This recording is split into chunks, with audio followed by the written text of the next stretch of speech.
of the Lancet. Now, it took a night for Eurozone ministers to thrash out the deal, but Spain now has agreement on the first tranche of its bailout money. It's a huge amount.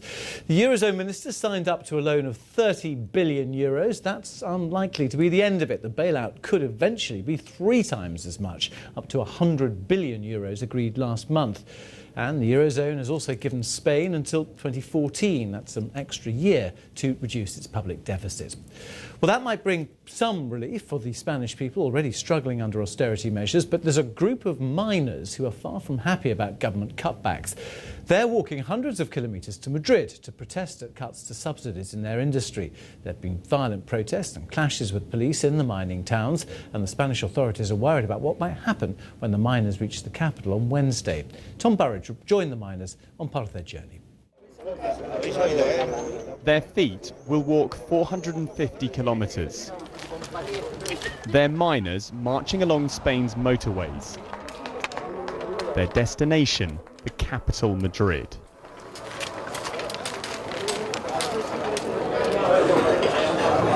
For 3 weeks, they eat early. And then, like sportsmen, they warm up. The journey has taken its toll. It's a protest against government cuts. Spain is short of money, and the mining sector is losing out. Miguel says the government only has money to bail out the banks.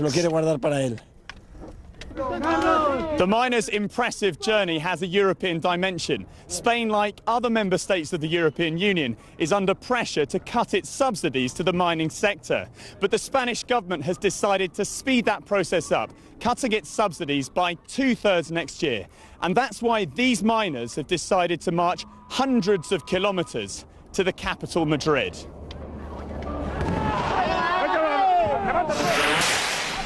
In the mining towns where their journey began, other miners fight running battles with the police. At times they resemble a rebel army. Their weapons are firecrackers. In a war where neither the miners nor the government looks like backing down.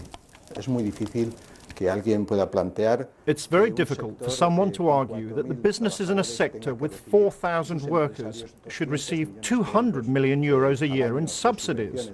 That's 50,000 euros for every job. I don't think there's any other economic sector in the EU that receives 50,000 euros for every worker. The miners have become a symbol of Spain's crisis. A marathon protest with support from motorists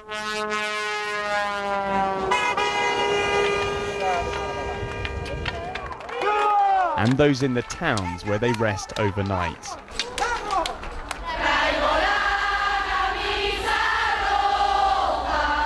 This was a demonstration last month by miners' wives in Madrid. The miners say when they reach the capital, they won't leave until the government changes its mind. Tom Burridge, BBC News in Castilla y León.